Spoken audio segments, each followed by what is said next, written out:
Hi, in this video I will make the Snarler more suitable for driving through deep water.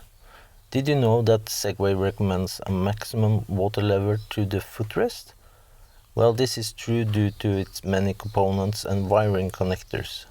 If water gets in the connector, it may be a problem later on. So I will show you how and what to use for a more suitable connectivity.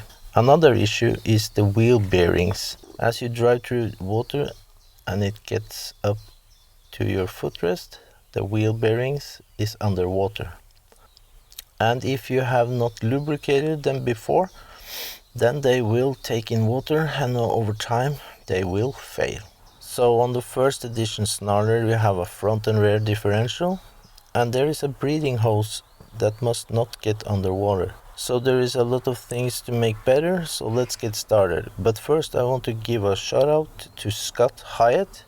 His YouTube channel was the first to show this, so make sure to give him a visit. I'll leave a link down in my description. So here I have a plastic hose that fits into the original breather hose from the differential. I put it along the frame of the ATV and fasten it with zip ties.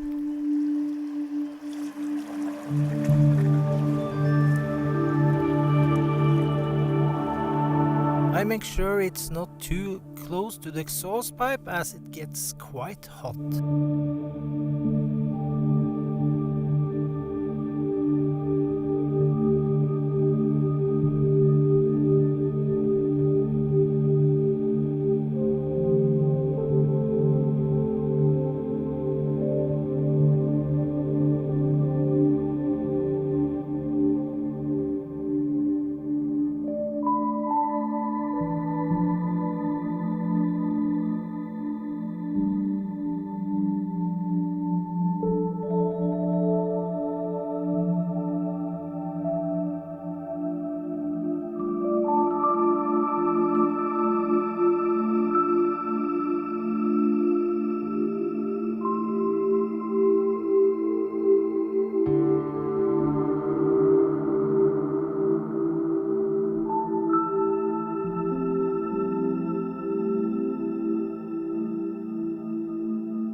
I remove the side panel to secure the hose better.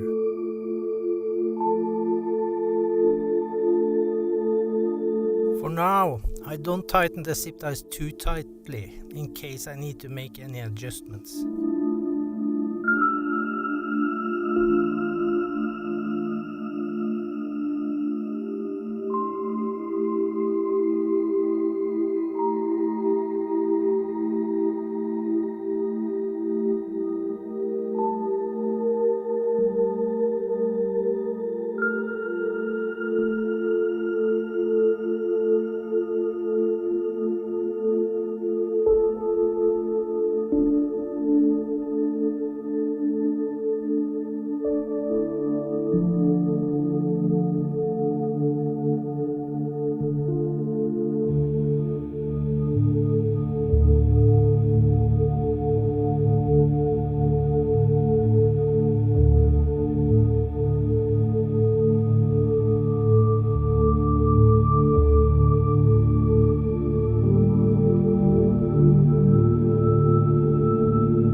Then it's off with more panels. This top lid is held by 4 plugs. And then the plan is to run the hose all the way up to the instrument panel, which is also the highest point of the ATV.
finally, I have attached the rear air hose to the wire to the instrument panel.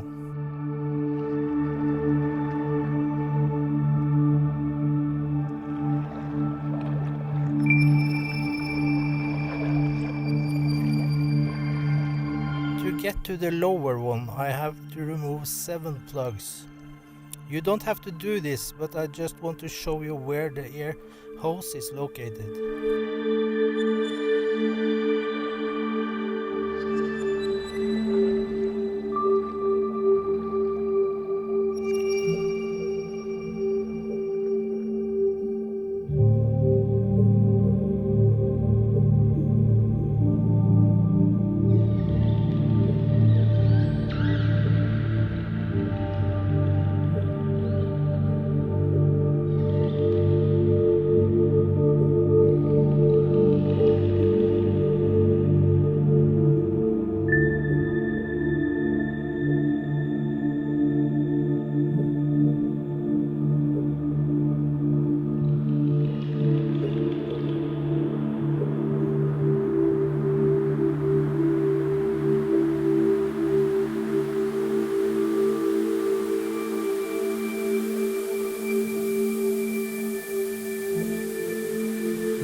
As soon as you have removed the fuse box, you will find the hose directly underneath. Just pull it up carefully and attach a new one so that is also joined with the rear one.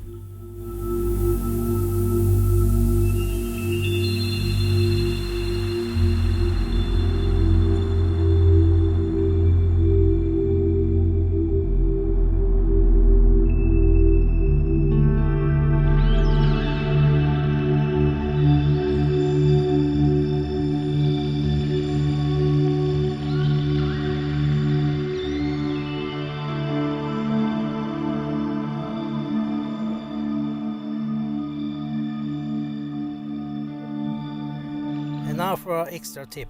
Here is the buzzer. So if you want to remove the annoying sound from the seat, this is where it's located.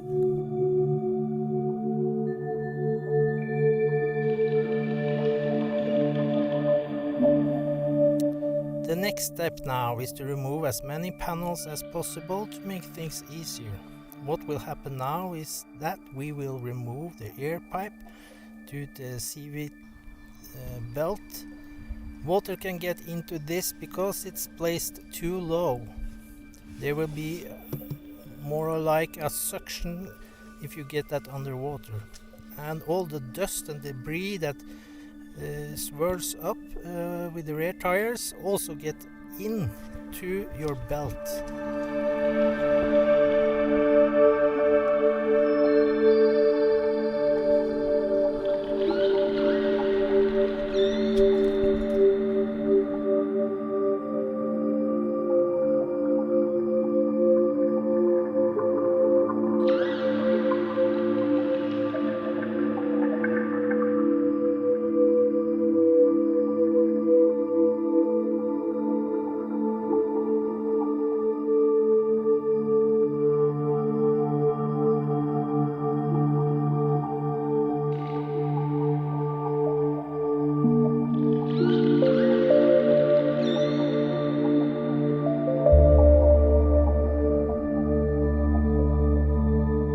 I also took the opportunity to make the breather hose from the tank longer so that water couldn't get in there as well.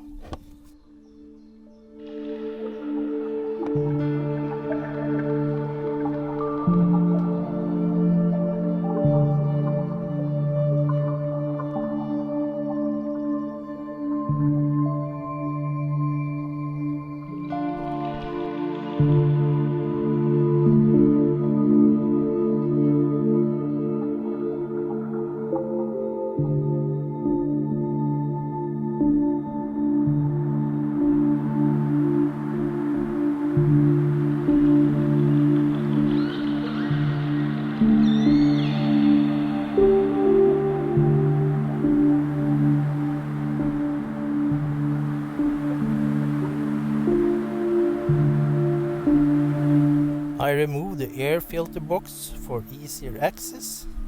Remember to put something in the air hoses so you don't get anything down in the engine. This is extremely important.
So this is what it looks like. The hose is very flexible, so you just have to press it into place.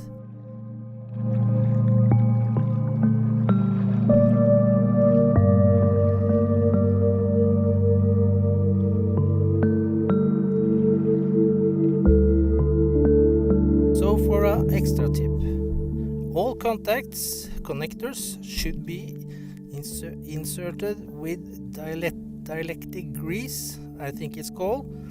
Yeah, you can see it on screen here. When you first have so many panels removed, make sure to use grease in all electrical connections, especially switches by the handlebar. They are prone to take in water and then malfunction. I can't show them all, but there are many. So take your time and do this right. Finally, I would like to thank everyone who follows me and watches my videos. And remember, if you have any questions, just ask. I will try to answer them as soon as possible.